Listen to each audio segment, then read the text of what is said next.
जैसे ये नशा कर रहे हैं लोग, तो आखिर ये नशा करने की वजह क्या है, क्यों कर रहे हैं? फैशन स्टार्ट करते जी। हैं और फिर वो समाप्त कहाँ होता है? आपकी मृत्यु पे। सारे पिताजी मेरे पास आ चुके हैं कि मेरा बेटा मेरा गला पकड़ लेता है, 1800 रुपए प्रतिदिन देता हूँ इसको। आज की डेट में हमारे रीवा में मतलब मेडिकल नशा बिल्कुल हावी है और हमारे नौजवान लगभग बर्बाद। तंबाकू खाना, सिगरेट पीना, शराब पीना, ये अभिव्यक्त किया जाती है, स्वतंत्रता है। उससे अधिक तंबाकू गुटखा वाले, कैंसर वाले अपने रीवा के ही नाम रोशन किया है लोग। युवाओं में ये बड़ा चलन बढ़ा है कि भगवान शिव के हम भक्त हैं, ये उनका प्रसाद है और हम भी गांजा पिएंगे। यहाँ से लोग दिल्ली, भोपाल, इंदौर कोचिंग के लिए गए हैं और वहां से नशेड़ी बन के लौटे हैं, IAS IPS बन के नहीं लौटे हैं। हमारे देश में कभी सुना आपने कि किसी उसको स्मगलर को फांसी हुई है? शराब बेचने वाले को कभी नहीं, ड्रग्स बेचने वाले को कभी नहीं। जल्दी जमानत मिलती है, जल्दी घर आते हैं, फिर से शुरू करते हैं। जो बूढ़े लोग हैं वो तंबाकू का सेवन करते हैं और ये तर्क भी देते हैं कि ये तो हमारी खानदानी चीज है, हम इसको सेवन करते रहेंगे। इसके साथ उठ रहे हैं, इसके साथ बैठ रहे हैं, ये बहुत मायने रखता है। नशा मुक्ति होना चाहिए। अब सरकार को लगता है कि ये हमारा नौजवान मर रहा है, उसको आंकड़े मिल रहे हैं। नमस्कार, क्या आपको पता है भारत में 15 साल की उम्र से ऊपर के 29% युवा कोई ना कोई नशा जरूर करते हैं।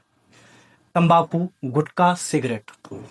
13 लाख लोग, साथ ही शराब के सेवन से 2.5 लाख लोग हर वर्ष भारत में मर जाते हैं। साथ ही अगर हम बात करें तो इसका बहुत बड़ा दुष्प्रभाव भी हो रहा है। शराब के सेवन से मृत्यु दर में भारत दुनिया में दूसरे स्थान पर है। आज इन सभी विषयों पर चर्चा करने के लिए हमारे साथ हैं सरोकार मुलाकात में सुजीत द्विवेदी जी, जो कि जीवन रक्षा नशा मुक्ति पुनर्वास केंद्र में अध्यक्ष के पद पर हैं और साथ ही नशे के खिलाफ एक लंबा और बहुत ही मुखर होकर अपना आंदोलन चला रहे हैं। कई लोगों को नशा मुक्त भी करा चुके हैं। तो आज नशा मुक्ति पर एक चर्चा करेंगे और आपके तमाम सवालों के जवाब लेने का प्रयास करेंगे। जी, सबसे पहले तो आप अपने बारे में और अपनी पृष्ठभूमि के बारे में बताइए। मेरा नाम सुजीत द्विवेदी है जी। मेरी संस्था है शहीद भगत सिंह सेवा समिति, जो रीवा पडरा में संचालित है और मैं इस क्षेत्र में 2003 से लगातार काम कर रहा हूँ और मेरा अभी तक का जो कार्यक्रम चलता है वो स्कूलों में, कॉलेजों में, ग्राम पंचायतों में जागरूकता अभियान हम चलाते हैं ताकि जो हमारी आने वाली पीढ़ियां हैं वो नशे में बर्बाद ना हो। जी, नशा मुक्ति या नशा विरोधी आंदोलन, ये किसकी शुरुआत कैसे हुई? एक्चुअली मुझे जो लगता है कि जब हमने रीवा में स्टार्ट किया था तो मैं कभी कोठी कंपाउंड में बैठता था, कभी सिरमौर चौराहे में, कभी कलेक्ट्रेट के पास। तो उस समय मैं अकेला था और कहीं भी नशा मुक्ति के लिए विरोध हमें सुनाई नहीं देता था।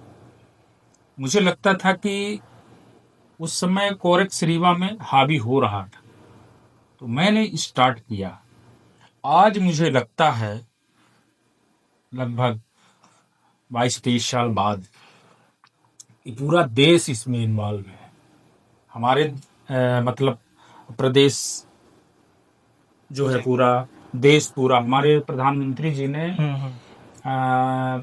पूरे देश से 272 जिले मेरे पूरे देश में प्रधानमंत्री जी ने सर्वे करवा के चिन्हित किए हैं कि जिन जिलों में नशाखोरी बहुत ज़्यादा है और वहाँ विशेष रूप से अभियान उन्होंने चलाने की घोषणा की।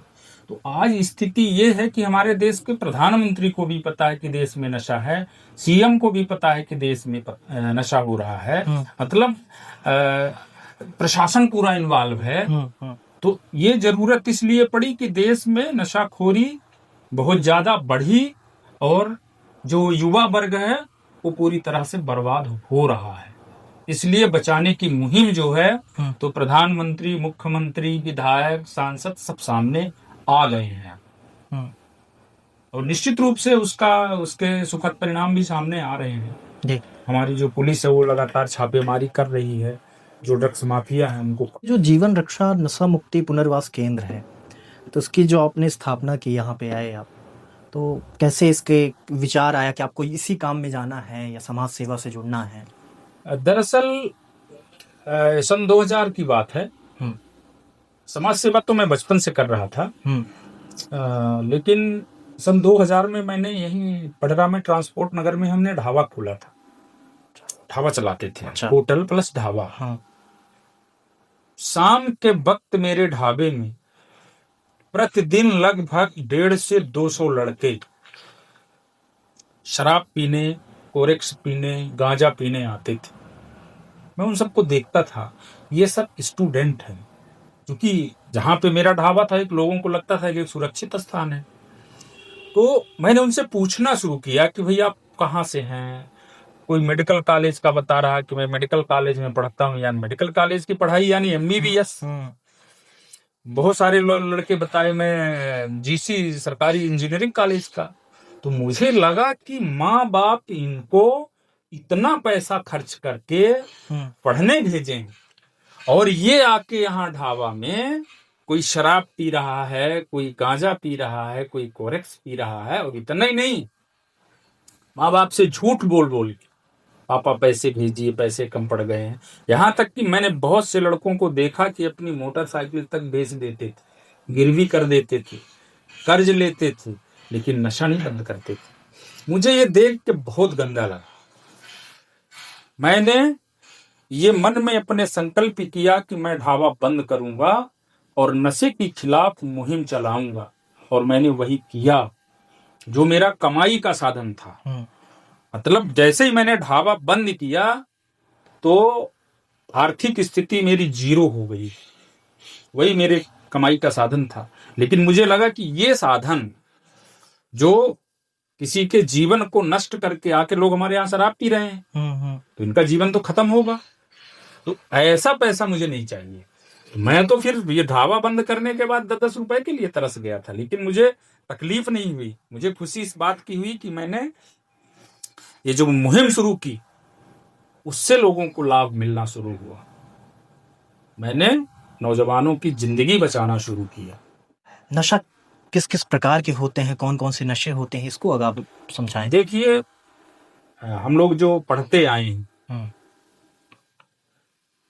किताबों में जो पढ़े हैं, पहले सोमरस बोला जाता था इसको, शराब को, है ना। ये ड्रग्स था, उस समय भी था। हमने तो पढ़ा था कि वो अकबर का बेटा जो है तो ड्रग्स लेता था। तो ये सिर्फ सुनने में आता था।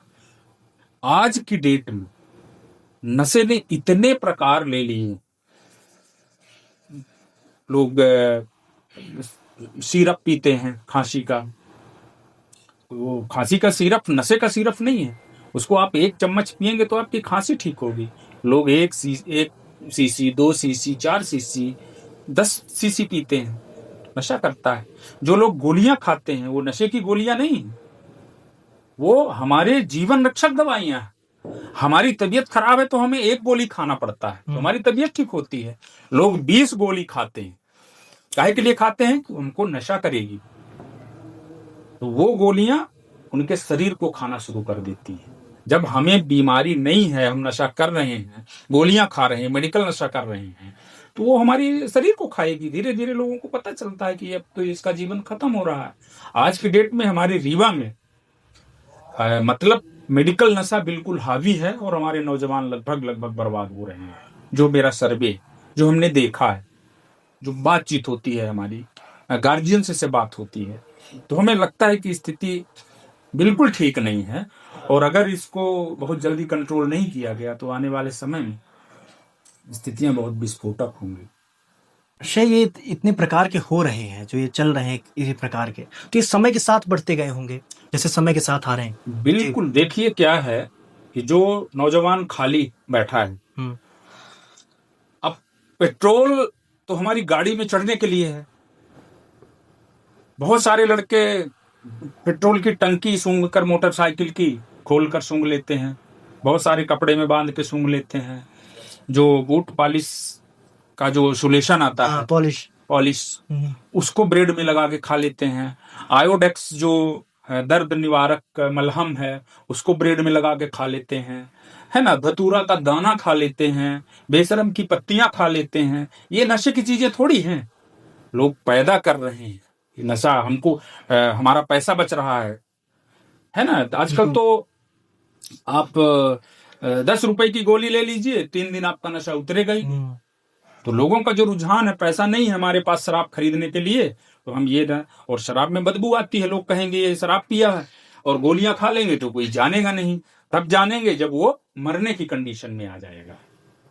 मैंने तो ऐसे ऐसे लोगों को देखा है जिनके पास अपार संपत्तियां हैं, लेकिन लोग गोली खा रहे हैं, और घर वालों को तब पता चलता है जब वो मरने की कंडीशन में आ जाता है। तो नशा लोगों ने पैदा किया है, ये सब नशा नहीं है कुछ भी।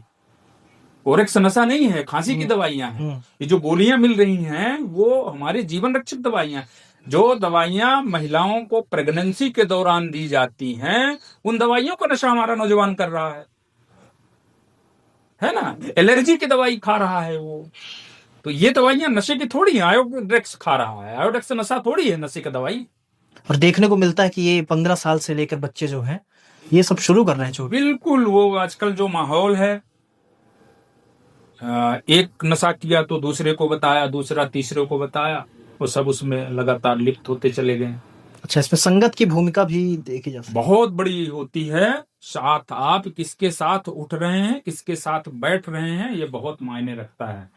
मैं तो अभिभावकों से ये अनुरोध करना चाहूंगा कि अपने बच्चों को यदि बचाना है, नई पीढ़ियों को बचाना है, तो लगातार उनका ख्याल रखिए आप। ये किसके साथ जाता है, कहाँ जाता है, कहाँ उठता है, कहाँ बैठता है। नहीं तो हमने तो देखा है कि यहाँ से लोग दिल्ली, भोपाल, इंदौर कोचिंग के लिए गए हैं, और वहां से नशेड़ी बन के लौटे हैं, IAS IPS बन के नहीं लौटे हैं। और बहुत सारे बच्चों की तो डेड बॉडियां आई, मैंने देखा है। तो माँ बाप कितनी मेहनत से पैसा कमाते हैं, और कितनी उम्मीद के साथ बच्चों को पढ़ने भेजते हैं, ये बन के कुछ लौटेगा। तो पता चला कि या तो मर के लौटा, डेड बॉडी आ गई, या तो फिर नशेड़ी बन के लौटा, या तो कुछ बन के नहीं लौटा। भाई, आप जीवन में कुछ नहीं कर पाए कोई बात नहीं है, लेकिन आप नशेड़ी मत बनो। अगर कुछ बन भी गए आप और नशेड़ी बन गए, तो सब कुछ पाके भी सब कुछ खो देंगे, कुछ बचेगा नहीं आपके जीवन में। और एक नशेड़ी के जीवन में तो कुछ नहीं बचता, पूरा परिवार समाप्त हो जाता है उसका। हम तो देखते हैं प्रतिदिन, यही चीज फेस करते हैं। जब लोगों के दुख को देखते हैं हम, जब उनके बच्चों को लाते हैं, उनका इलाज करते हैं, तब हम देखते हैं कि इनके जीवन में कुछ बचा नहीं। इस बच्चे ने सब कुछ समाप्त कर दिया, मान सम्मान, धन दौलत और अपना जीवन। जैसे ये नशा कर रहे हैं लोग, तो आखिर ये नशा करने की वजह क्या है, क्यों कर रहे हैं ये?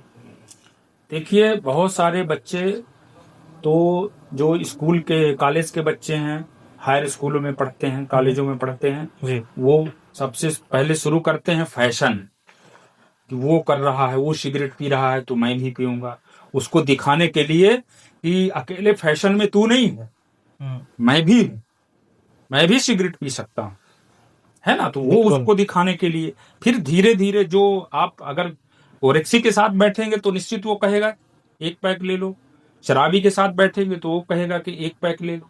पहले आपको वो पिलाएगा, फिर आपसे कहेगा कि अब तुम पिलाओ। तो ऐसे लोगों के साथ जो है संगत जो है, बहुत सारे लोग कहते हैं डिप्रेशन में है। अरे बड़े बड़े लोग डिप्रेशन में हैं तो क्या डिप्रेशन हमारा समाप्त हो जाता है? नशा करने से डिप्रेशन 100 गुना बढ़ता है। अगर किसी से कोई दिक्कत है आप, और यदि आपने शराब पी ली है, तो आपको वही चीज दिखाई देगी। अगर आपने कोई नशा कर लिया तो वही चीज आपके शरीर में भारी हो जाएगी, दिमाग में भारी हो जाएगा। इसलिए ये इस चीज का इलाज नहीं है कि हमारे पास समस्याएं हैं तो हम नशा करेंगे तो समस्याएं दूर हो जाएंगी। समस्याएं बढ़ी हैं, और नशे से तो समस्याएं बढ़ी क्या है, लोगों का जीवन, घर परिवार सब कुछ समाप्त हुआ है। तो ये नशा किसी भी चीज का समाधान नहीं है। लोग जो पहले फैशन में स्टार्ट करते हैं, और फिर वो समाप्त कहाँ होता है? आपकी मृत्यु पे, बर्बादी पे, घर परिवार की बर्बादी पे, आपका फैशन। इसलिए अगर कोई व्यक्ति आपको मिलता है, कहता है स्टार्ट करो, तो आप सीधे तौर पे उसका विरोध है। मैं तो करूंगा नहीं, तुमको भी करने नहीं दूंगा। मेरा यही फंडा था जब मैंने स्टार्ट किया। मुझे भी लोग, भैया थोड़ा सा ले लीजिए, मैं किसी से नहीं बताऊंगा। भाई मैंने क्यों ले लें भैया, हम, तुम किसी से बताओ चाहे ना बताओ, हम क्यों ले लें? तो आप जैसे आपको ऑफर हो चुके हैं? अरे बिल्कुल सवाल, मेरे सगे सगे संबंधी क्या कहते हैं? थोड़ा सा ले लीजिए, मैं किसी से नहीं कहूँ। क्या शराब? हाँ, थोड़ा सा ले लीजिए, मैं किसी अच्छा। से नहीं कहूँ। अब तो मेरे पास से नहीं गुजरते। स्टार्टिंग पीरियड था मेरा, जब उनको लगा कि ये काम कर रहा है तो मुझे भटकाने के लिए अच्छा। थोड़ा सा ले लो, मैं किसी से नहीं कहूंगा। स्टार्टिंग पीरियड था, उस समय मैंने लताड़ा था सालों को। अब तो मेरे पास से नहीं गुजरते। अब तो यही स्थिति है कि अगर कोई व्यक्ति तंबाकू खा रहा होता, मुझे देख लेता है तो फेंक देता है। जी करते हुए 24-25 साल हुए, तो एक रेपुटेशन बन गई मेरी। लोग जानने लगे कि ये नशा मुक्ति वाला है, इसके सामने नहीं करना चाहिए। लेकिन जब मैंने स्टार्ट किया था तो मेरे करीबी लोग पौवा लेके मुझको दिखाते, फिर अरे थोड़ी सी ले लो, मैं किसी से नहीं कहूंगा, आज तो शादी है, आज जन्मदिन है। मैंने कहा ये शराब जन्मदिन को मरण दिन में बदल देती है, शादियों की खुशियां मातम में बदल जाती है। जैसे आपने डिप्रेशन का भी जिक्र किया, डिप्रेशन हो जाता है, उसी से एक जुड़ा, जब आदमी बहुत काम करता है या पढ़ाई का स्ट्रेस हो, काम का स्ट्रेस हो, तो स्ट्रेस का निजात ले लिए हैं सिगरेट से, गुटखा से, या तरह तरह के, जैसे आपने नशे का जिक्र किया। तो ये स्ट्रेस को नशे से क्या लेना देना है इसको, कि मुझे इससे आराम मिल जाएगा, बहुत सुख रहेगा, ऐसा क्या? कुछ नहीं, लोग झूठ बोलते हैं। वही जो चीज हम आपको बता गए, यदि मुझे कोई परेशानी है और यदि हमने नशा किया तो परेशानियां बढ़ती हैं, घटती नहीं घटती।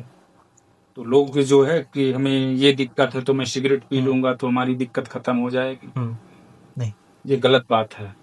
मुझे दिक्कत है, मैं शराब पी लूंगा तो मेरी दिक्कत खत्म हो जाएगी, वो बढ़ती हैं दिक्कतें। जो हमने देखा है कि वो दिक्कतें बढ़ती हैं। हमने किसी भी व्यक्ति को देखा है कि वो उसका पड़ोसी से झगड़ा हो गया और वो शराब पी के आया तो पूरी रात लड़ा, क्योंकि उसके दिमाग में वही चीज हावी हो जाती है। इसी बात पे मैं आ रहा हूं कि ये नशे और अपराध का क्या संबंध है? देखिए क्या होता है कि कोई भी व्यक्ति यदि नॉर्मल व्यक्ति भी है, उसको आप नशा करवा दीजिए तो वो अपनी शुद्ध बुद्ध सब खो बैठेगा। बहुत सारे लोगों को हमने देखा है कि रात में पीने के बाद अपना दरवाजा न खटखटा के दूसरे का दरवाजा खटखटाते हैं, दूसरे के घर पहुंच जाते हैं, है ना। अभी जो गुड़ में घटना हुई, आपको याद होगा, 7 लोगों ने एक औरत के साथ बलात्कार किए खुले में भैरव बाबा मंदिर के पास। वो शराब की देन थी। वो सब के सब नशे में धुत थे और उन्हें इस बात का ख्याल नहीं था कि इसका परिणाम क्या होगा। वो नशे की देन थी। दिल्ली में जो दामिनी के साथ हुआ था, वो बस में अकेली लड़की और 5 लोगों ने उसके साथ सामूहिक बलात्कार किया, वो नशे की देन थी। उस समय जब माइंड हमारा काम नहीं करता, उस वक्त हम ये थोड़ी कहते हैं कि वो लोग जो है तो इस प्रवृत्ति के रहे होंगे। अगर वो शराब ना पिए होते, उनमें सिर्फ एक भी व्यक्ति फ्रेश माइंड में होता तो ये घटनाएं नहीं घटती हैं। जब सब के सब नशे में धुत होते हैं और उनको इस तरह का माहौल मिल जाता है तो वो अपराध कर बैठते हैं। मतलब हमारा माइंड जो है, आपको मैं एक बात बता रहा हूं, कोई भी व्यक्ति जब 1 पैक पिएगा वो गलती नहीं करेगा, 2 पैक पिएगा तब भी गलती नहीं करेगा, वो 4 पैक पिएगा तो थोड़ा उसकी आवाज ऊंची होना शुरू हो जाएगी। जब वो 6 पैक में जाएगा तो बिल्कुल वो बंदरों जैसी हरकत करेगा। और 7-8 अगर पैक उसको लग गए हैं ना, तो उसको याद नहीं रहता कि मैं कर क्या रहा। मतलब उसका सोचने समझने की क्षमता ना के बराबर सब समाप्त हो जाती है। नाली में पड़े रहते हैं लोग, गिर जाते हैं, रात भर घर नहीं जाते, दूसरों के घर में घुसते हैं, कई बार हत्याएं हो जाती हैं। पैसा नहीं मिलता, माँ बाप को मार देते हैं, माँ बाप बच्चों को मार देते हैं। तो पैसा नहीं मिल रहा है कोरेक्स पीने के लिए, तो लोग सड़क में महिलाओं के चैन छीनते हैं, पर्स छीन रहे हैं। अभी देखा होगा आपने, हमारे आईजी साहब ने कई लोगों को पकड़ा, लगभग कितना 22 लाख का मटेरियल बरामद हुआ, चैन अंगूठी ये सब दुनिया के। तो ये इसका तो बिल्कुल चोली दामन का संबंध है नशे का और अपराध का। अभी एक खबर आई थी कि अधिकांश जितने भी शराब के ठेके हैं वहां पे ये चैन स्नैचिंग ये सब के केस ज्यादा देखे गए हैं। कि वहाँ पे जो लोग आते हैं वो ज़्यादा इस तरह के काम करते हैं तमाम शराब के ठेकों में। एक समाज के तबके का ये भी मानना है कि तंबाकू खाना, सिगरेट पीना, शराब पीना ये अभिव्यक्ति की आज़ादी है, स्वतंत्रता है, ये मेरी व्यक्तिगत स्वतंत्रता है, मैं ये कर सकता हूँ। इसको कैसे देखते हैं, इस पे क्या टिप्पणी रहेगी आपकी? देखिए, स्वतंत्रता तो उस बात की भी थी कि लोगों ने किसी का बलात्कार किया, किसी ने रोका नहीं आपको। आप इस स्वतंत्रता का नाजायज फायदा उठा रहे हैं। आप सिगरेट पी रहे हैं, आपके साथ में आपका पूरा परिवार बर्बाद हो रहा है। आप शराब पी रहे हैं, आपके साथ में आपका स्वास्थ्य तो जा ही रहा है, साथ में आपका घर परिवार भी नष्ट हो रहा है। तो इस स्वतंत्रता के चक्कर में वही चीज है कि हम स्वतंत्र हैं और स्वतंत्र होकर हम अपने जीवन को खत्म कर रहे हैं। आप अरब कंट्री में चले जाइए ना, वहां कोई स्वतंत्रता नहीं है। वहां तो अभी मैंने देखा है कि वो पंजाब का एक बलविंदर सिंह वहां पकड़ा गया, उसको फांसी होने वाली थी। हमारे देश में कभी सुना आपने कि किसी उसको स्मगलर को फांसी हुई है? शराब बेचने वाले को कभी नहीं, ड्रग्स बेचने वाले को कभी नहीं। जल्दी जमानत मिलती है, जल्दी घर आते हैं, फिर से शुरू करते हैं। उसके माँ बाप सुषमा स्वराज जी के पास गए उस समय, बोले मेरे बेटे को फांसी होने वाली है, बचाइए। वहां की सरकार ने कहा कि हमारे कानून में ये नहीं है कि मैं इसको बचाऊंगा, ये नहीं बचेगा, उसको फांसी दी जाएगी, और दी गई। तो वहां ये आजादी नहीं है। हमारे देश में तो आप कुछ भी करो, आजादी है ना। अवैध रूप से लोग शराब बेच रहे हैं, ड्रग्स बेच रहे हैं, गांजा बेच रहे हैं, कोरेक्स बेच रहे हैं, जेल जा रहे हैं, जेल से जमा। क्या भारत में भी ऐसे कड़े प्रावधान नियम होने चाहिए? सवाल ही नहीं पैदा होता। अगर नहीं बनेंगे तो अभी हमें लगता है कि जो आंकड़े हैं, मैं सिर्फ रीवा का बता रहा हूं। मैंने पिछले वर्ष सर्वे किया था, 2200 नौजवान जो अपने माता पिता की इकलौती औलाद थे मर गए, है ना। तो लोगों के घर में कोई बचेगा ही नहीं। मरने की वजह नशा। मैंने सर्वे किया, कोई एक्सीडेंट में मर रहा है, कोई कैंसर से मर रहा है, कोई रात में सोया और सुबह उठा नहीं। ये सर्वे कैसे किया आपने? ये जो जैसे एक्सीडेंट होते हैं ना, हाँ, तो वहां से हम उठा लेते हैं न्यूज, और जैसे कुल मिला के न्यूज चैनल से ही लेते हैं जी। और बहुत सारा न्यूज चैनल से नहीं मिलता। तो मान लीजिए आजकल तो बहुत सरल है, मोबाइल में आता है कि फलाने के लड़का या इंठे मरा, रात की सोबत रहा तो जगह नहीं, तो वो उसको हम उठाते हैं कि ये मरा तो मरा कैसे। मैंने तो यहां तक कि कोई दिल्ली में मरता है अगर, तो उसको भी हम ट्रेस करते हैं कि मरा कैसे अपने यहाँ का। कोई भोपाल में अभी 2 साल पहले भोपाल से कुछ लड़कों की डेड बॉडी आई, तो हमने जानकारी ली, घर वालों से ही पूछा तो बोले अरे फॉरेक्स पीने लगा, है ना। तो वो जानकारी हम जुटा लेते हैं। हमारे यहाँ का एक बहुत अच्छे परिवार का लड़का शराब पिया, एक्सीडेंट हुआ, बच गया, दोबारा फिर वही गलती किया, उसको पीलिया हो गया था और दिल्ली में एडमिट हुआ। उसके दोस्तों ने हॉस्पिटल के अंदर शराब पहुंचा दिया, फिर उसकी भी डेड बॉडी आई, और वो अपने खानदान का इकलौता था। तो आगे आने वाले समय में देखिए अभी कितना परिवर्तन आया। पूरी सरकार लग गई है, नशा मुक्ति होना चाहिए, लग गई है ना। सरकार काफी पैसा खर्च कर रही है, नशा मुक्ति होना चाहिए। अब सरकार को लगता है कि ये हमारा नौजवान मर रहा है, उसको आंकड़े मिल रहे हैं, पूरे देश का आंकड़ा मिल रहा है, तो अब लग रहा है ना कि हमारे बच्चे मर रहे हैं। तो जब बच्चे नहीं रहेंगे तो बचेगा क्या?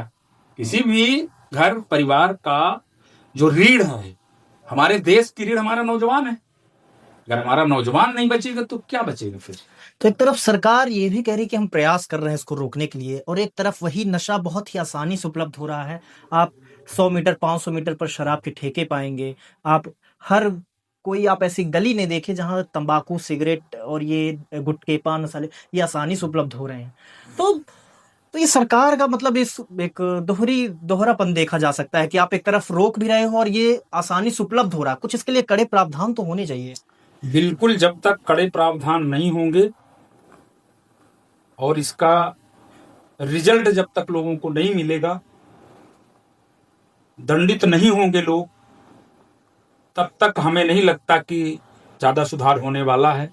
सरकार को इसके कानून बनाने होंगे कि जो भी अवैध रूप से इसका व्यापार करेगा, एक बार जेल जाएगा तो हम उसको बाहर नहीं आने देंगे। या तो आप इसके लिए मृत्युदंड निर्धारित कीजिए कि अगर पकड़े गए तो आपको फांसी होगी, हम बचा नहीं सकते। तो फिर देखिए तमाशा जी। 99% 1% लोग बचेंगे तो उनको आप चढ़वा दो, बिल्कुल। बाकी तो बंद कर देंगे। मुझे लगता है डर बहुत बड़ी चीज होती है भाई। अगर डर ना होता तो जो लोग नहीं कर रहे हैं वो इसीलिए नहीं कर रहे हैं कि हमें डर है कानून का, और जो कर रहे हैं उन्हें डर नहीं है। उनको इस बात का डर नहीं है कि हम आज पकड़े जाएंगे, हम कल छूटेंगे। तो आप छोड़ना बंद कर दो ना। उनको कहीं ना कहीं ये आश्वासन है कि मैं 1 हफ्ता 2 हफ्ता 1 महीने 3 महीने छूटना है मुझे। बिल्कुल डर नहीं है, डर खत्म। जब तक देखिए किसी भी चीज का डर नहीं होता ना तो वो काम सफल नहीं होता। असफल इसीलिए हमारा रीवा आज के डेट में हब बन चुका है, लोगों को डर नहीं है। आप हर मोहल्ले में चले जाइए, आजकल तो ये सुविधा है कि स्कूटी में पहुंचा के लोग घर पहुंचा देते हैं, आपको कोरेक्स मिल जाएगी, आप फोन लगाइए। जैसे ये तरह तरह के खाने वाने डिलीवरी करते हैं। हाँ, इसी तरह अपने यहाँ कोरेक्स मिलती है, अभी देखा होगा अपनी स्कूटी में पकड़े जाते हैं, वो वही वाले हैं। तो ये सर्विस रीवा में शुरू है। हाँ, शुरू है। उनको डर नहीं है। हम पकड़ेंगे, हमारे वकील साहब हैं, वो जमानत की अर्जी लगाएंगे, हमारी जमानत हो जाएगी, हम फिर आके बेचेंगे। अभी एक लड़का मुझे बताया 8 महीने में छूटे हैं भैया। हमने कहा पहली बार नहीं, बोला पिछली बार 18 महीने थे। मतलब तुम 18 महीना जेल के काट के आ गए और तुम्हें डर इस बात का नहीं है 18 महीने। उसको डर इस बात का नहीं है कि हम 18 महीने में छूट गए हैं, उसको लगता है हम छूट गए हैं। अगर भी वो नहीं छूटता ना तो जो इसका मैसेज जाता है समाज में, कड़ा मैसेज जब जाता है ना तो अपराध खत्म होता है। हमारे यहाँ ये मैसेज नहीं है। हमारे यहाँ तो मर्डर करते हैं लोग, फिर जमानत होती है, फिर मर्डर करते हैं, फिर जमानत होती है, बार बार वो अपराध को करते हैं। शराब बेचते हैं, फिर कोरेक्स बेचते हैं, जेल जाते हैं, फिर छूट के आते हैं, फिर बेचते हैं। ये होता है हमारे यहाँ। सरकार को उस पे कड़े प्रावधान बनाने पड़ेंगे। बिल्कुल, नहीं तो ये जो अब युवा पीढ़ी है ना, ये भेंट चढ़ जाएगी नशे। जी। व्यक्ति है वो अपने काम से घर आता है, ठीक, रोज शाम वो घर पे आया, रोज शाम को शराब पीता है। शराब पीने के बाद वो अपना खाना पीना खाया और सो गया। किसी से गाली गलौच नहीं, लड़ाई झगड़ा नहीं, सो गया। उसका ये कहना है कि इससे मेरी थकान दूर होती है, मुझे नींद आती है। तो ऐसे लोगों के लिए क्या टिप्पणी करेंगे, इसको कैसे देखते हैं आप? इसको तो देखिए, एक हमारे मित्र थे ब्रिगेडियर साहब, एक बार हमने चर्चा की थी उनसे। उन्होंने कहा कि ये मेडिसिन है। अगर आप 1 पैक या 2 पैक लेके अपने घर में वो खाना खा के सो गया, उनके बारे में कोई जानता नहीं है। वास्तव में हमारे देश की जो शराब बिक रही है वही लोग पी रहे हैं, वो लोग थोड़ी पी रहे हैं जो पी के नाली में पड़े हैं। तो वो मेडिसिन जो हमने, वो चूंकि ब्रिगेडियर थे, सेना में थे, बहुत बड़े पद में थे, तो उन्होंने कहा कि हम लोगों को दवाई के रूप में, चूंकि वहां इतनी ठंड होती है, वहां मुश्किल हो जाता है जीना, तो दवाई के रूप में हम लोग देते थे या कि हम लोग लेते थे। तो वो दवाई के रूप में लेते हैं, वो शराब के रूप में नहीं लेते हैं उसको। तो आप अगर 1 पैक 2 पैक लिए खाना खा के सो गए, वो कतई नुकसानदायी नहीं है, वो लाभकारी है शरीर के लिए। लेकिन अगर हम 1 बाटल 2 बाटल पी रहे हैं और अपने घर परिवार के साथ मारपीट कर रहे हैं, समाज में मारपीट कर रहे हैं, क्योंकि हम चौराहे में लौट रहे हैं, तो उनके लिए ये दिक्कत है। उनके लिए नहीं है जिनके बारे में कोई जानता नहीं। जिनकी बात कर रहे हैं आप, उनके बारे में कोई नहीं जानता है ये पियाली है। वो रात को अपने घर गए, एक, मैं वहां रहता था झांसी में, एक हमारे मित्र थे राजेश जी, उनके घर गया तो 1 बाटल ऐसे रखी हुई थी अलमारी में जी। हमने कहा यार ये शराब कौन पीता है? बोले मेरे पापा जी पीते हैं। बोले ये बाटल कम से कम 15 दिन पियेंगे वो। हमने कहा तुम लोग निकाल के नहीं पी लेते हो उसको? बोले नहीं, वो खाना खाने से पहले 1 पैक छोटा सा बनाएंगे और पिए लेंगे, 1 महीना चलेगी उनकी ये शराब। तो हम और वो जो है वो मेडिसिन के रूप में ले रहे थे एक पैक। और यहाँ तो लोग वो उस तरह के बाटल 2 बाटल खत्म करते हैं एक दिन में। वो नुकसानदायी, ये नुकसानदायी नहीं है कि एक बाटल रखी और 1 महीने में हमने खत्म कर दी। जो नशा करते हैं उनका तर्क सुनिएगा कि भगवान शिव भी नशा धूम्रपान करते थे, ये तो उनका प्रसाद है, और तो ये हम भी गांजा का सेवन करेंगे। और तो जब ऐसे तर्क आते हैं, सुनने को मिलते हैं समाज में, तो ये एक कहीं ना कहीं युवाओं में ये बड़ा चलन बढ़ा है कि भगवान शिव के हम भक्त हैं, ये उनका प्रसाद है और हम भी गांजा पिएंगे। क्या कहेंगे इस पे आप? भगवान शिव को उन लोगों ने कभी नाली में लौटते हुए नहीं देखा होगा। भगवान शिव को कभी किसी ने हत्या करते हुए नहीं देखा होगा, चोरी करते हुए नहीं देखा होगा कि हमारे पास आज गांजा के लिए पैसा नहीं है तो हम किसी महिला का चैन छीन लेंगे। भगवान शिव को किसी ने परिवार के साथ मारपीट करते हुए नहीं देखा होगा। अगर भगवान शिव बनना है तो इतना त्याग करो अपने जीवन में। लोग तो बताते हैं, हमने भी सुना है ये चीज कि ये तो भगवान भी लेते हैं। तो अगर भगवान बन रहे हो तो फिर नाली में क्यों पड़े हो? नाली में कभी देखा? पर्वत में जाओ, तो पर्वत में रहते थे और लोगों ने नहीं भगवान माना। तुम्हें तो घर वाले कहते हैं कि इसको साले को नशा मुक्ति केंद्र में भेज दो। तो पहले अपने घर वालों को ये चीज बताओ। अभी मैं कल एक लड़के को लेके आया हूँ, वो बोला कि मेरे घर वाले भेजे हैं। मैंने कहा क्यों भेजे हैं? तो बोला मैं गला पकड़ लेता था। तो तुम गांजा पी के अपने घर वालों का गला पकड़ लेते थे, तो भगवान शिव भी किसी का पकड़ते थे क्या? कैसा कैसा बहुत से ऐसे लोग, वो नशेड़ी हैं, उनको बहाना चाहिए, बहाना चाहिए। भगवान की आड़ में वो, भगवान की आड़ में हम लेंगे तर्क देके। हाँ, जी बिल्कुल। अच्छा, अब रीवा पे आते हैं। रीवा पिकेन, रीवा तो एकदम कोरेक्स का हब बनता जा रहा है, चरम पर है नशा यहाँ। बिल्कुल। तो इसकी क्या प्रमुख वजह देखते हैं? क्यों चढ़ बढ़ रहा है? कहाँ तक अभी ये पहुंचा? इस पे बताइए। देखिए, रीवा में कोरेक्स की शुरुआत जो है मुझे अच्छे से पता है, 1945 में यहाँ से एक मेडिकल स्टोर से स्टार्ट हुआ था। मुझे पता है, मेडिकल स्टोर का नाम भी मैं जानता हूँ, बताना नहीं चाहता। मैंने सब कुछ अपनी आंखों से देखा है, क्योंकि मैं रीवा में रहता था। जिस व्यक्ति ने ये मेडिकल स्टोर से बेचना स्टार्ट किया, वो नौजवानों को कोरेक्स परोसता था। वही सबसे पहले बताया कि इसमें कोडीन होता है और नशा होता है। उस समय कोरेक्स की शीशी 9 रुपए की थी। ये 94-95 की बात? हाँ, उस समय 9 रुपए की शीशी थी। जब लोगों को ये पता चला, ये आपको बता दूं कि इसकी शुरुआत रीवा के पाणिन टोला के लड़कों ने की थी। उन्होंने समाज को, रीवा जिले को बताया कि इसमें नशा होता है। और ये मैंने किसी से सुना नहीं था, मैंने देखा था, अपनी आंखों से देखा था, रेट भी, पीते हुए भी। तो 9 रुपए से जब स्टार्ट हुई, लोगों को पता चला, उसने दूसरे को बताया, दूसरे ने तीसरे को बताया, तो धीरे धीरे करके इसका चलन रीवा में स्टार्ट हुआ।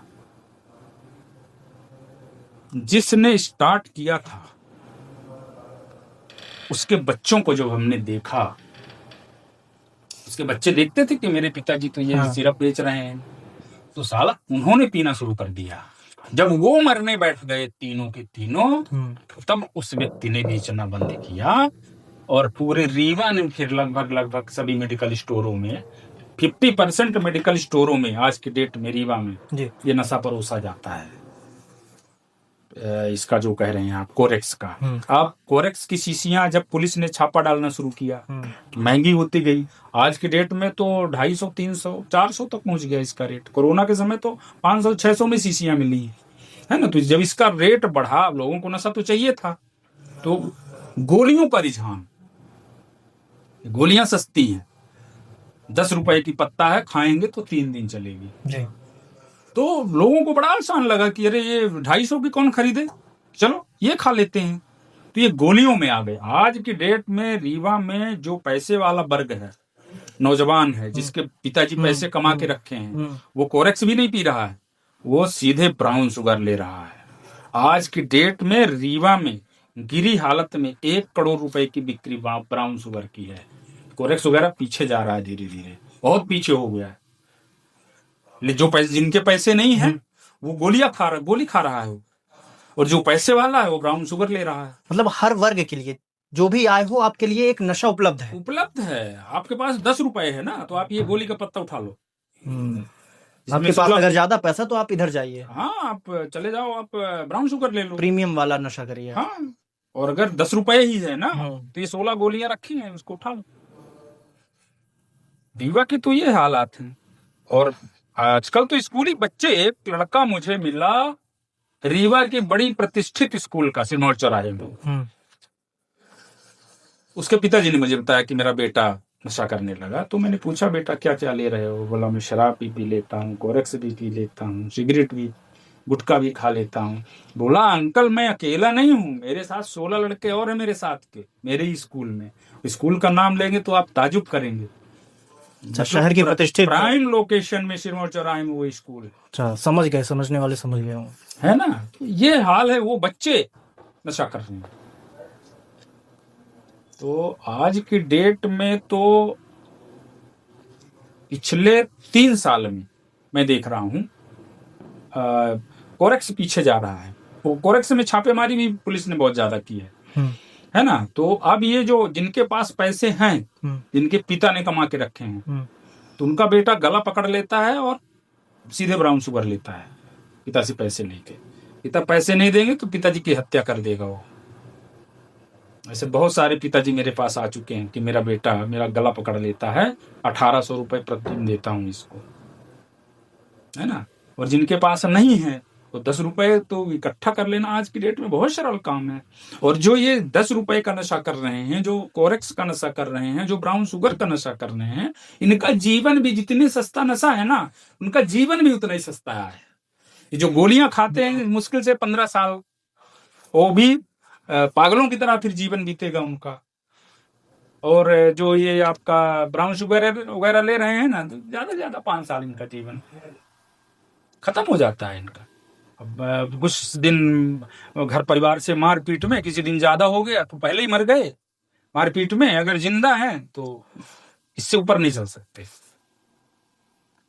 अपनी लाइफ कुल मिला के नौजवानों ने अपनी लाइफ खत्म कर दी। इसको रोकथाम के लिए क्या प्रयास किए जा सकते हैं इसमें? देखिए, सबसे बड़ी चीज जो है, सबसे बड़ी चीज मैं आपको बता रहा हूं, जागरूकता के अलावा कोई रास्ता नहीं है। माँ बाप अपने बच्चों को, चाहे बेटा है चाहे बेटी हो, देखिए मैंने देखा है समाज में, जिस समाज में आप रहते हैं, हम रहते हैं, हम लोग जब पिताजी से बात नहीं करते थे, इतना डर रहता था पिताजी का, तो उस समय तो हम लोग गलत रास्ते पे नहीं गए। लेकिन अगर आज हम चुप रहे, बच्चों से आप, चाहे आपकी बच्ची है चाहे बच्चा है, आप बिल्कुल फ्रेंडली उससे मित्रवत व्यवहार रखो। और घर में जब वो आपका 5 साल का है तब से आप समझाना शुरू करो उसे कि बेटा नशे से दूर रहना है जीवन में। और मैं तो जो हमारी सरकार है उससे अनुरोध करेंगे कि आप एक कोर्स छोटा सा आप स्कूलों में, कॉलेजों में स्टार्ट कर दीजिए। KG 1 से आप स्टार्ट करिए और उसमें ये सब लिखिए कि नशा हमारे लिए, घर परिवार, देश और समाज के लिए घातक है और नशे से हमारा जीवन समाप्त होता है। तो एक तो ये है जागरूकता कि आप स्कूल में इसको स्टार्ट करिए। जैसे अभी हम कुछ दिन पहले सुन रहे थे कि लोग मांग कर रहे हैं कि गीता और महाभारत शामिल किया जाए। आप, उससे बड़ा विषय ये है, उससे बड़ा विषय आज की डेट में सबसे बड़ा विषय ये नशा मुक्ति। आप इसको शामिल करिए ना, वो छोटे बच्चे को समझाइए। और दूसरा, अभिभावक जो बच्चे जो हैं, तो बच्चों को आप बताइए, क्या बताएं आपसे, अब समाज जो है तो काफी गलत रास्ते पे गया है और उसकी वजह अभिभावक ही होते हैं। अगर आप बच्चों से बात नहीं करेंगे तो कोई दूसरा बात करेगा और वो गलत रास्ते पर ले जाएगा। आप उनसे प्यार से बात करिए, नहीं तो दूसरा बात करेगा और भटका देगा। हर चीज आपसे शेयर करे। आज मुझको शराब पीने को बोल रहा था, आज वो मुझसे कोरेक्स पीने को बोल रहा था, आज मुझसे सिगरेट पकड़ा रहा था, है ना। तो कब होगा वो संभव? जब आप बच्चे के साथ ऐसे बैठेंगे जैसे हम आप बैठे हैं बेटा, है ना, एक मित्रवत बिल्कुल संबंध रखने लायक। फ्रेंडली, चाहे बेटी हो चाहे बेटा हो, बेटी को प्रतिदिन आप ये बता के स्कूल कॉलेज भेजना है आपको कि बेटी गलत रास्ते पे नहीं जाऊं। पहले ये भी देखा जाता था, मैं आपको बीच में रोक रहा हूँ, कि पहले ये भी देखा जाता कि पिता का स्वभाव बहुत कड़ा होता था, तो उसमें बच्चे ज्यादा सही निकलते थे।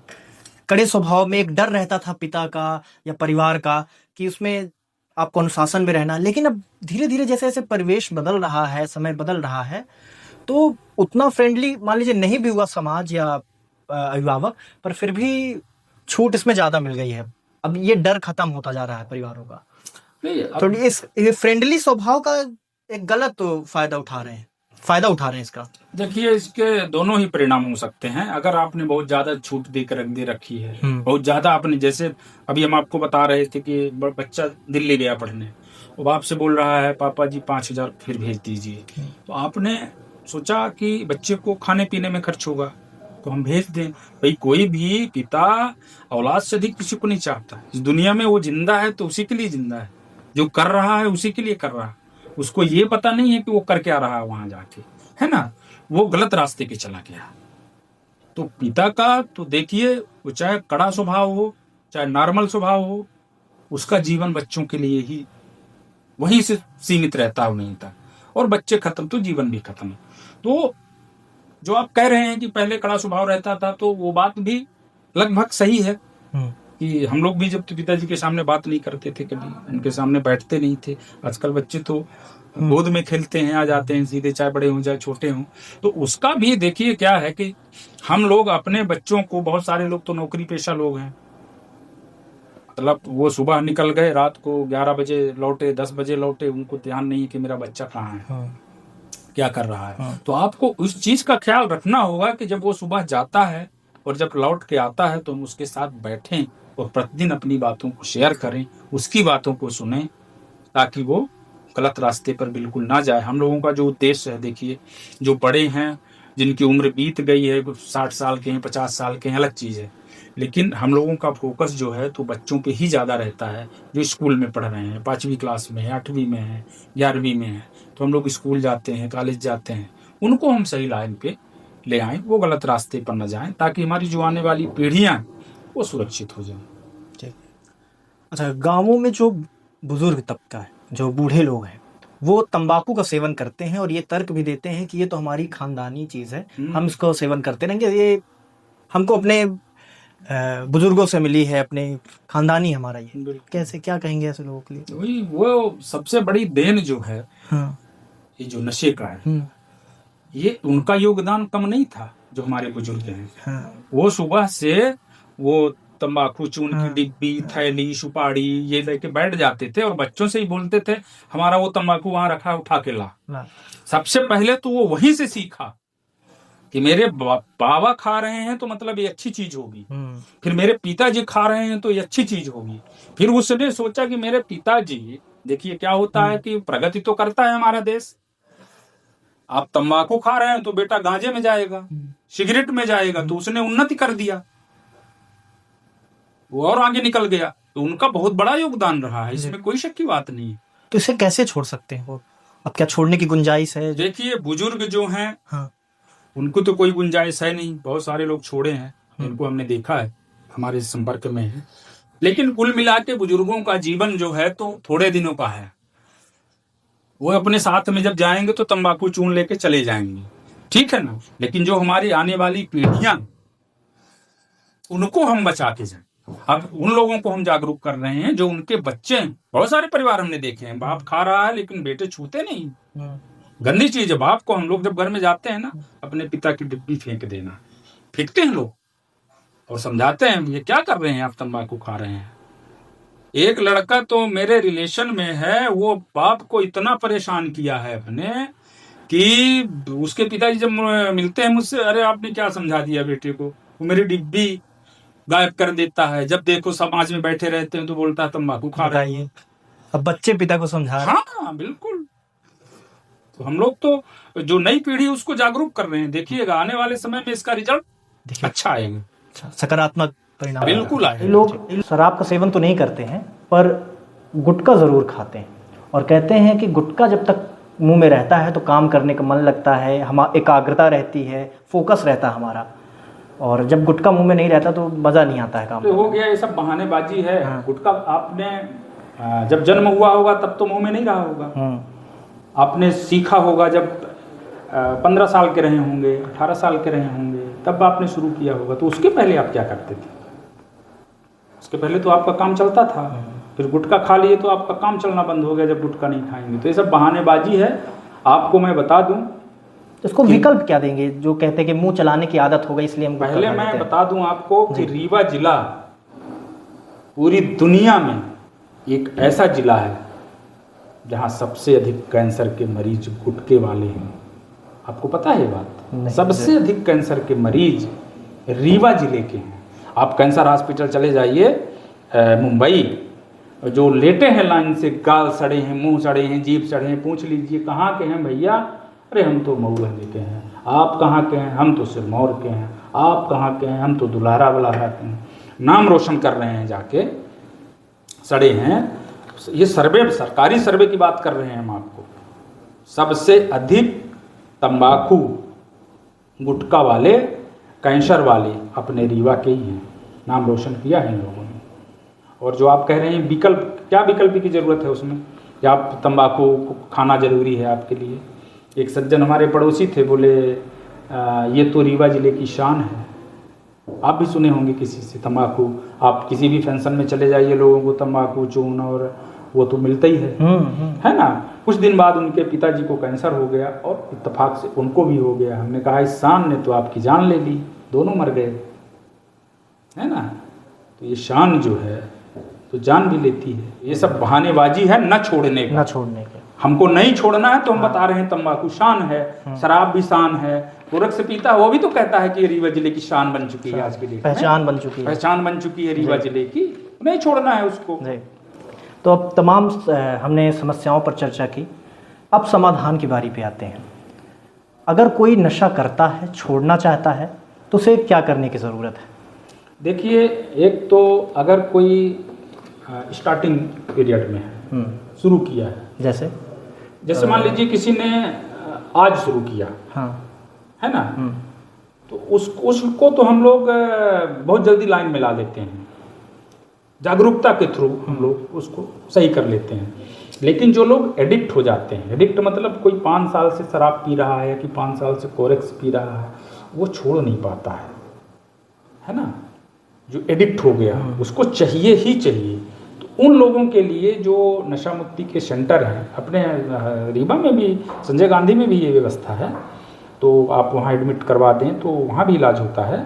और हम लोगों के यहाँ भी ये व्यवस्था है, ये पूरे देश में ये व्यवस्था है। आप सेंटर में जाएंगे तो आपका विधिवत इलाज होगा। हमारे यहाँ ये डॉक्टर संजय मिश्रा जी हैं, वो आते हैं, अभी थोड़ी देर में आते ही होंगे, तो बहुत अच्छा दवाई करते हैं। मतलब बिल्कुल फ्रेश कर देते हैं, उसी कंडीशन में वो आ जाएगा जिस कंडीशन में था। अच्छा, तो उनका बस एक जो स्टार्ट कर रहा है तो वो बिना इलाज के ठीक हो जाएगा, और जो एडिक्ट हो गया है उसको इलाज के थ्रू हम लोग ठीक कर लेते हैं। तो इसमें कितना समय लग जाता होगा?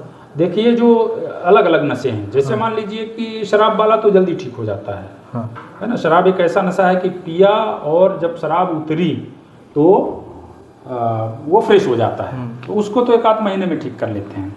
लेकिन जो ये एडिक्ट हो गए, कोरेक्स वगैरह, ये जो नशा है ना, तो इनका दिमाग सीधे बर्बाद होता है, माइंड खराब होता है। तो इनको ठीक होने में लगभग आप मान के चलिए कि 90 दिन 100 दिन लग जाते हैं।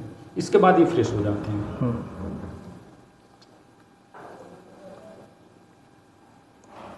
अगर हमारे परिवार में कोई नशे की गिरफ्त में है और वो अपने परिवार को परेशान करता है, तो उसके परिवार को क्या कदम उठाने चाहिए?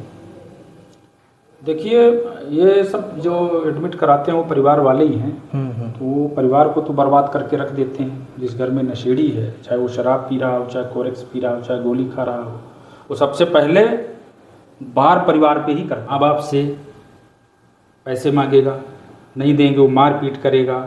तो वो लोग सीधे सेंटर से संपर्क करें, जहाँ भी, मतलब अगर आपकी आर्थिक स्थिति ठीक नहीं है तो आप संजय गांधी, फ्री में इलाज होता है। अगर आपके पास है पैसा तो आप सरकारी भी केंद्र है, प्राइवेट भी केंद्र है, वहाँ जाइए, एडमिट कराइए, वहाँ बढ़िया इलाज होता है। अगर कोई आपसे संपर्क करना चाहे तो कैसे कर सकता है?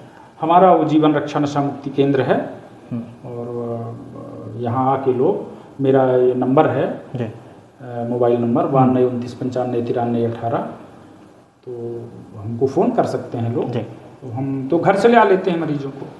अच्छा, बहुत सारी महिलाओं का, पत्नियों का खासकर ये है कि मेरे पति शराब पीते हैं, रोज़ आके घर में लड़ाई मारपीट झगड़ा ये तमाम चीज़ें करते हैं, बहुत परेशान हैं। वो आपसे कैसे मतलब आपसे संपर्क करें, या उनके पास क्या विकल्प है, कैसे इससे बच सकती हैं? करती हैं संपर्क। अभी हम सिरमौर चौराहे से लाए थे, आपके मानस भवन के पास से लाए थे। हाँ। तो मेरा नंबर लगभग गूगल में अगर सर्च करेंगे तो आ जाता है, जीवन रक्षा नशा मुक्ति एवं पुनर्वास केंद्र। हाँ। तो वो महिलाएं संपर्क करती हैं कि मेरा पति मारपीट कर रहा है, पी रहा है, इसको आप ले जाइए, एडमिट करवा दीजिए। अभी लाई हैं कुछ महिलाएं हैं हमारे यहाँ, एडमिट हैं, हम कर रहे हैं उनका इलाज। कुल मिला के उनको इस पे कदम उठाना चाहिए, सहना नहीं चाहिए। बिल्कुल, सहते सहते किसी दिन ऐसी स्थिति आ जाएगी, या तो आप मार दोगे उसे या तो वो मार देगा आपको। देखिए, वो नशा की एक कंडीशन ऐसी पहुंच जाती है कि सिर्फ लोगों को गुस्सा दिखाई देता है। अगर किसी शराबी को पैसा नहीं मिला है वो किसी भी हद तक जा सकता है। अगर किसी कोरेक्स पीने वाले को पैसा नहीं मिला है तो सारी हदें पार कर देता है, मैं आपको ये बता दूं।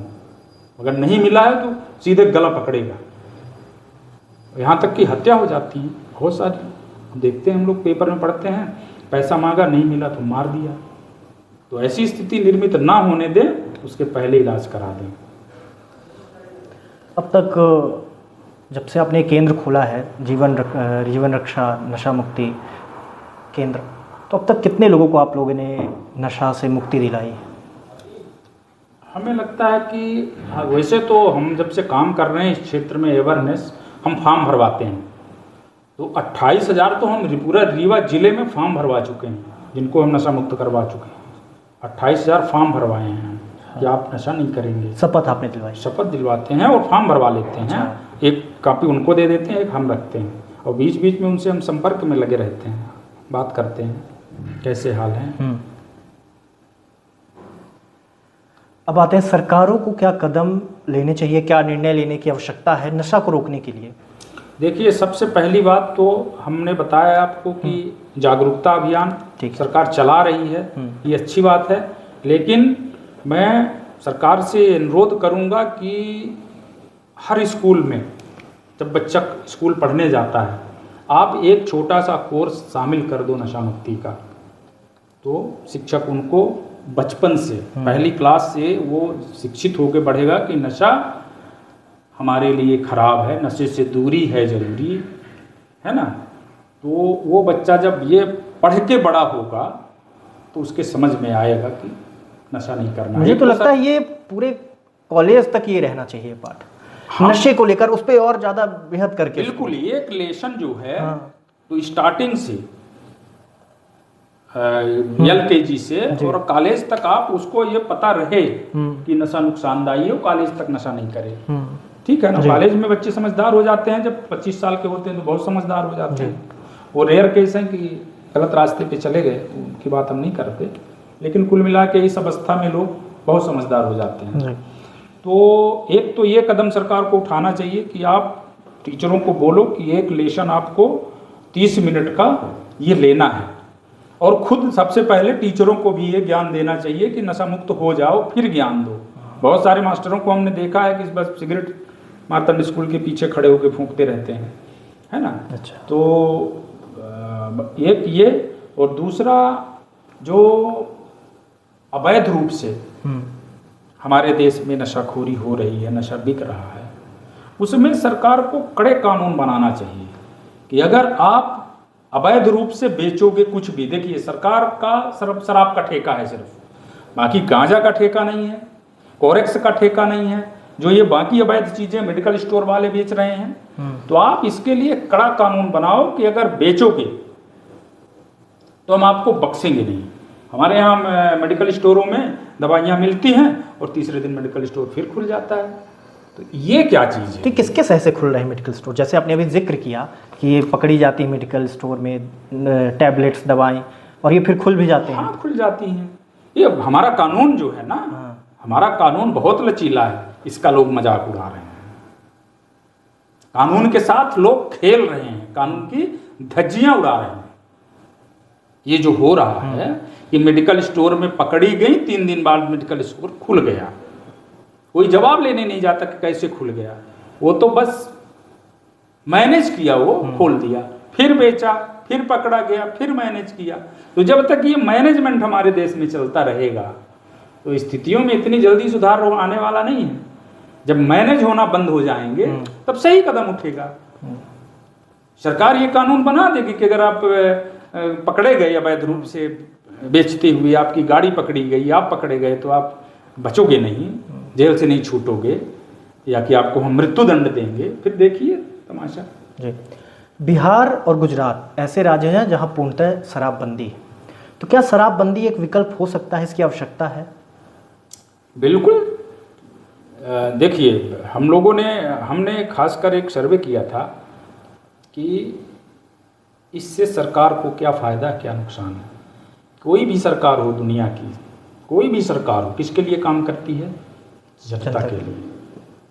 अगर आप जनता का भला चाहते हो, अभी किसकी जेब भर रही है शराब बिक रही है? तो सरकार की। रीवा में लगभग 280 करोड़ का ठेका है ना। अकेली रीवा की बात कर रहा हूँ, बड़े बड़े भोपाल जैसे जो शहर हैं वहाँ तो हजारों मतलब करोड़ का ठेका है वहाँ, है ना।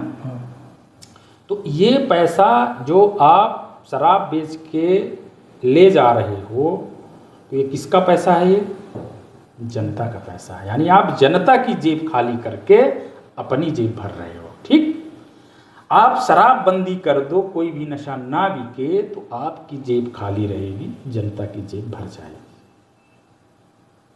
ठीक है यानी ना? आपका मानना है कि बिल्कुल सवाल ही नहीं पैदा होता। एक व्यक्ति हौली में खड़े होकर 2000 की शराब पी रहा है 60,000 की महीने में, वो किसको दे रहा है?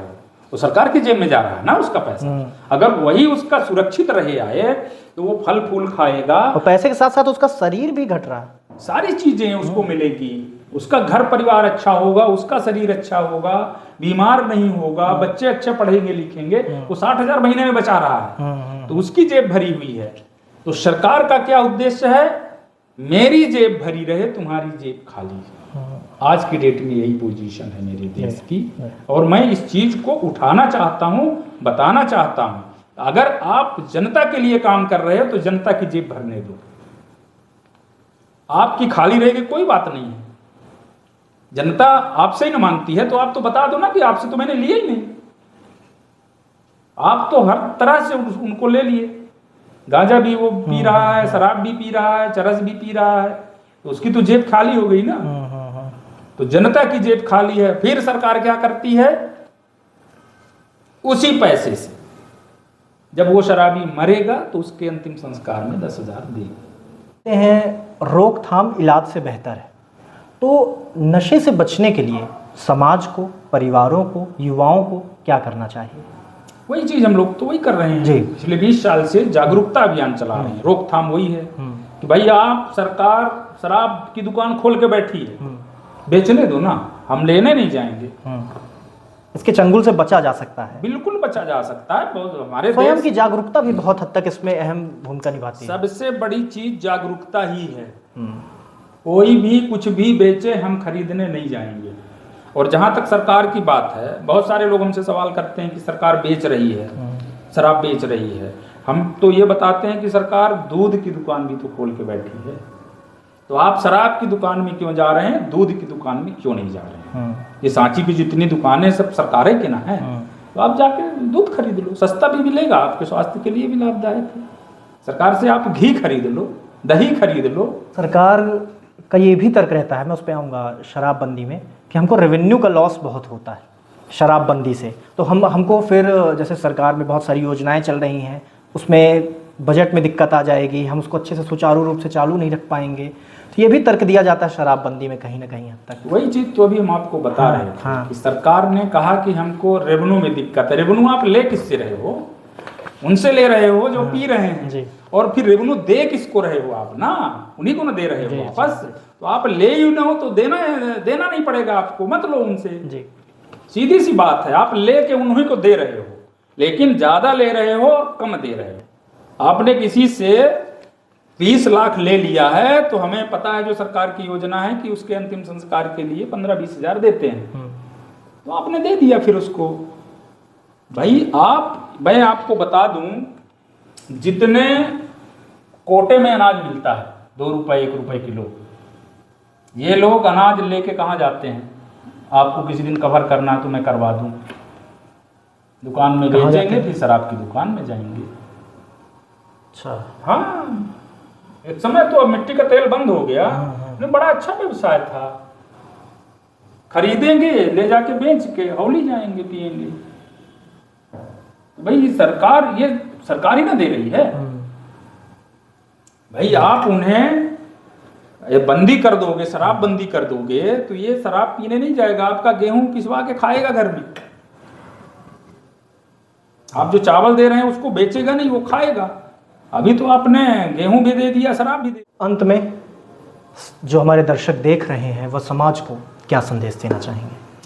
मैं तो यही कहूँगा सभी से, अपने घर परिवार को, समाज को बचाने के लिए आपको नशे से दूर रहना होगा, और नहीं तो जिस घर में नशेड़ी हो जाता है उस घर में कुछ नहीं बचता है, चाहे वो किसी गरीब का घर हो और चाहे किसी बड़े भारी राजा रजवाड़े का घर हो, दोनों ही को नष्ट होना है। हमने उनको देखा था नेपाल में, नरेश को, उनके घर के शराबी बेटे ने 5 मिनट के अंदर स्टेन गन से शराब के नशे में पूरे परिवार को भून दिया था। ठीक है ना, ऐसी घटनाएं बहुत हैं हमारे देश की, भरी पड़ी हैं।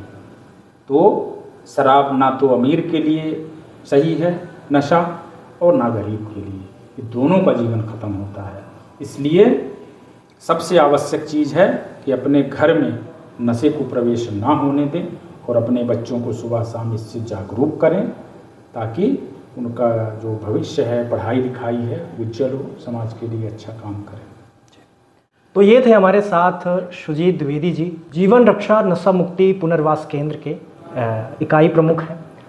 तो आज नशे से जुड़ी तमाम चीज़ें, तमाम वो बातें जो आपके और मेरे मन में तमाम में सवाल थे, उनका आज इन्होंने हमें तो पहले विनम्रतापूर्वक इन्होंने सुना और उसका पूरा जवाब दिया। तो मिलेंगे फिर कुछ और व्यक्तित्व के साथ, तब तक के लिए नमस्कार।